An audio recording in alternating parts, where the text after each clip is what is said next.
So our reading this morning starts with these words. Be careful that you don't practice your religion in front of people to draw attention. If you do, you'll have an reward from your Father who is in heaven. It also includes warning, don't be like the hypocrites. They love to pray standing in the synagogues and on the street corners so that people will see them. These words are received differently by me, the person who does, in fact, get up in front of people and does practice his religion in front of everyone. So I thought it would be very hypocritical this morning to stand in front of you and expand on these words, to do the very thing that Jesus tells us not to do. So I'm going to sit back here and I'm going to preach this morning. This is the most available private place for me to speak. I thought about going into the prayer chapel, like the word says, and lock the doors so my Father in heaven could hear my secret words in heaven. But I'm not sure how well the mic would do, or even if I wanted the mic to work. But if I sat there for 20 minutes in silence, how does that work? But this really doesn't work, does it? You still hear my words.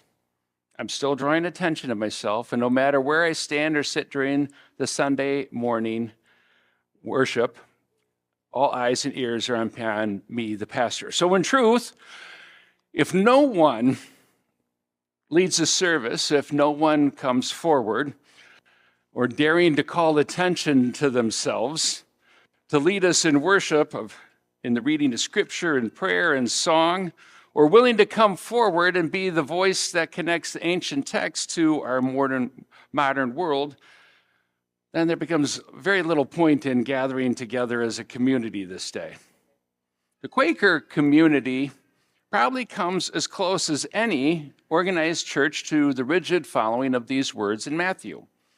The heart of the Quaker meeting or worship is a meeting of friends, where there is no order of service, there is no clergy, and there are no creeds.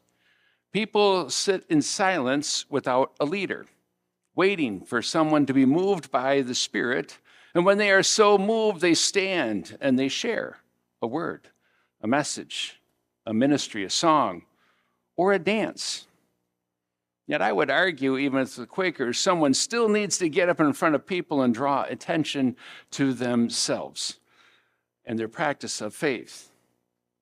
So can we all agree that someone needs to be a hypocrite, the attention grabber? And unfortunately for me, I get to be that person. You didn't make me do it. It's a decision I made a long time ago. But in my experience in the faith, most Christians, whether practicing or simply raised in the faith, have a place of honor, a practice of honor. We love and honor humility. Humble people do not sit up front. They don't take a seat. They take a seat comfortably in the back of the sanctuary.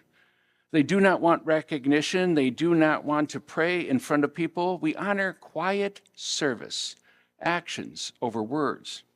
We honor people who are true to their words, who practice what they preach, but don't preach about it. Please don't hear this as judgment, because I am one of those people. My call to ordained ministry was and continues to be grounded in a desire to serve, not necessarily speak or call attention to myself. But you are that way, and I am too, because we have taken seriously these words from Matthew. And we as a culture tend not to like hypocrites, people who say one thing and do another. But now as a pastor, especially as a lead pastor, these words come to me like poison, because they reveal the absolute impossibility to avoid hypocrisy. And before you get offended or judgy about my hypocrisy, I just want you to know you're complicit in it, okay? Your partner's in it. Think about it. Here's my wardrobe. There are a lot of people that would prefer that I wear one of these shirts that sets me apart from the rest of the crowd. There's a lot of people that would prefer that I wear a white robe. And then there's this whole colorful array of stoles that I wear according to season to lift those up. And then, I dropped it. Then it would be really nice if I wore a cross. I wore jewelry to call attention. Not all of that stuff, calling attention to me. You want me to dress up so I stand out as different. And when it's time to pray, you want me to pray. Some might even say, well, that's what we pay you for, don't we? Well, what about the alternative? Think about the alternative. What if no one practiced their religion in front of others? What if we did everything in secret so no one saw or no one experienced the living the way of Jesus? And who is Jesus to call me a hypocrite? He's the one that was preaching, teaching, and healing and drawing really big crowds. I draw a modest crowd. And how would you know what we do? How would you know what to do if he were not public about his faith? The truth is, Jesus uses this word hypocrite differently than we do in our culture. To Jesus, a hypocrite was Greek for stage actor, a person who put on a mask and gave a really good show. But the role they play is not actually who they are as a person when their mask is off. At issue is not whether someone is public or private about their faith, but are they authentic? Do you only pray in public when people are watching and praising you for your words, or is prayer part of your disciplined faith life?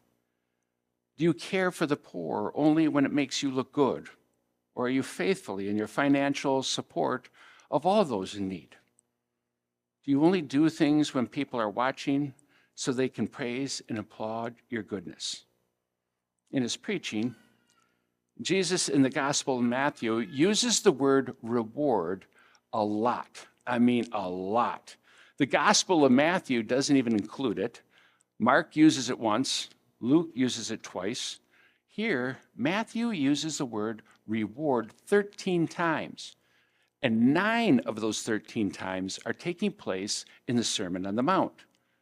And the word is a business term, meaning paid in full. Specifically, you have provided a service and you have been paid in full for it. When Jesus is teaching us not to treat our financial, what Jesus is teaching us is not to treat our financial giving or our prayer life as a transactional process. If you do, our reward will only be that what fleeting praise we might receive from the crowd shortly after the act is done. Your heavenly parent who sees in private where your heart is at, this loving parent will give you an even bigger reward.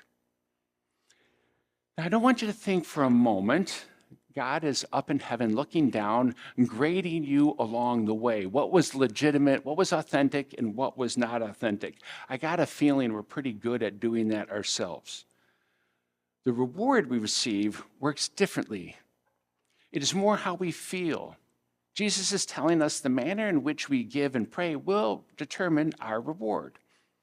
And I was sitting there trying to figure out how to do that, and I know I'm going to do this better by telling a story. But first, before we get to the story I'm about to tell, the middle section of the Sermon on the Mount, which we're preaching on this day, chapter 6, is all about faithful and right living. And Jesus in chapter 6 focuses on 3 religious practices of his day: charitable giving, prayer, and fasting. In Jesus' time, each were practices that helped followers be in a right or good relationship with God and their neighbor. So today we're going to focus on almsgiving, the giving of money to serve the needs of the world. These needs are not just food and money, they are the entire needs of the human family. So I'm going to tell you a story about my fundraising history. I am not an aggressive fundraiser. I don't sit down with people and figure out their ability to give, and then write down that number and push it in front of them and say, hey, does that number work for you? I'm not that way. My appeals when I do fundraising are invitations. I go and meet with people and I say, here is the awesome thing that's taking place. If we reach our goal, this is the impact it will have, and you are invited to help us meet that goal and become a partner in shaping the world in a positive way. And I let you make that decision. Do you want to be a part of it? During one of the earliest capital campaigns that we did in Iowa at Camp Shalom, the camp I ran down there, that someone on our board of directors set up a meeting between myself and a very successful businesswoman in the Quad Cities, as she told me she could write a check for the whole campaign and not even miss the money. She did not attend a church and was just beginning to explore really serious charitable giving with a focus on children. And our meeting, I could tell, was a favor to her friend on my board. The woman was polite, but she treated me like I was someone sitting on a street corner, shaking a tin can and asking for money. She treated me like I only wanted to take her money from her.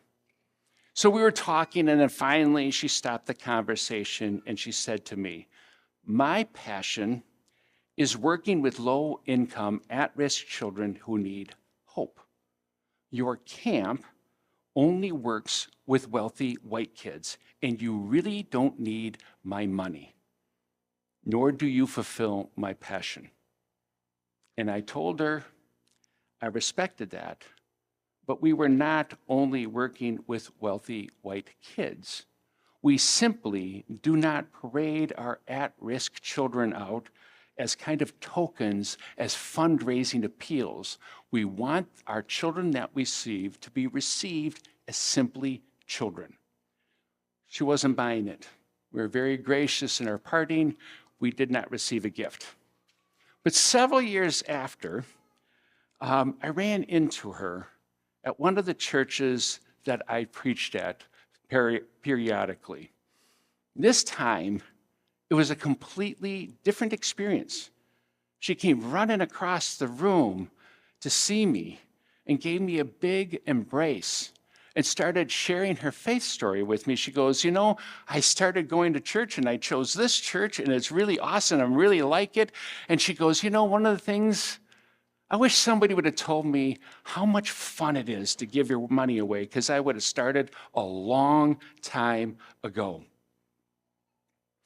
I was kind of stunned by the conversation. I was happy to see her, but after service, we had coffee together in the fellowship hall, and she explained to me her faith journey in greater detail. She told me about all the kids she helped go to summer camp. There was this women's shelter and mental health clinic in the Quad Cities that would have an appeal to send kids to summer camp, whatever summer camp, Boy Scouts, Girl Scouts, YMCA camp, wherever they wanted to go to camp, they send them to camp. And she always gave faithfully to send these kids to camp. And every year she goes, "Oh, every year I get the letters of thank you from the kids. I had so much fun. I loved swimming. It was a great time. We built campfires." You know, she goes, every letter is the same way. She goes, "But then a couple of years ago, I started getting these letters that were different." She goes, "These kids would write these letters and say, 'I've been changed. I went to camp and I came back changed. I learned to love the kids in my cabin and found that when I learned to love the kids in my cabin and be gracious to them, I actually started to love myself more.'" And she went on, and I was completely taken back by the depth of the letters that she was sharing with me. And she was blown away by the depth and passion. These letters were different. So she went over to the leaders of the shelter and clinic and she said, "What is the difference? What is the difference in these letters? Who are these kids writing this letter that are talking about change?" And without even missing a beat, she goes, "Those are the kids that went to Camp Shalom." She goes, "What? We send kids to Camp Shalom?" She goes, "Oh yeah, about half the kids we go to Camp Shalom." And she goes, "Every letter they come back, read like that one." It was amazing. What she was telling me in that is the difference I had made in her life. I had opened her up to that possibility, and she had just grown from there. She never did give a gift to Camp Shalom in that way, I never got the reward of recruiting a donation so I could go around and say, hey, look at the donation I got. Instead, I got something greater. She told me how our meeting, the ministry of the camp, had led her to find joy in living out her Christian faith. That story, that relationship becomes greater joy in my heart. That if it's more joy than if I had ever received a check. And this is the reward that Jesus is talking about.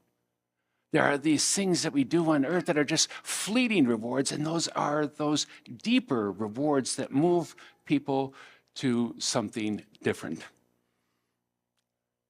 I am coming off a spiritual high from this week. My heart is absolutely full of the reward as Jesus is telling us to pursue. Not since my early days at Camp Shalom have I been this excited, this charged, this joyful about what I see unfolding here at Advent on so many fronts. But this week, it was with the day camp. We are doing absolutely transformational work at that day camp, and we are delivering something kids are desperate to experience. It's not the big numbers from our past, but I would argue we are doing right now what is most needed in our culture. It is one of the things that no one sees among the kids. As adults, we'll go out and if we see 100 kids attending activity, we'll go, oh my gosh, that is exactly, look at how exciting, look at how wonderful that is. And you don't see what the kids are experiencing in that group. In this smaller group, we're able to attend to the needs of kids. We can teach them to love each other. We can teach them to love themselves. We teach them how to live out their faith and grow. It's not the activities that are moving me, even though I love them. It's the relationship. It's the peace that passes all understanding that I see being shared. And my heart is moved by the transformation of both children and leaders. It's difficult work. It's difficult work working with kids every day. But you know something? I love what I see, the transformation I see in Lindsay. I love what the transformation I see in Angie. I love the transformation I see in Jordan, the leaders, how they learn to be patient with each other, how they're growing, how they see that difference. It is absolutely amazing. It's absolutely amazing. And it's not just that I'm here to tell you a story about it. I'm invested in it.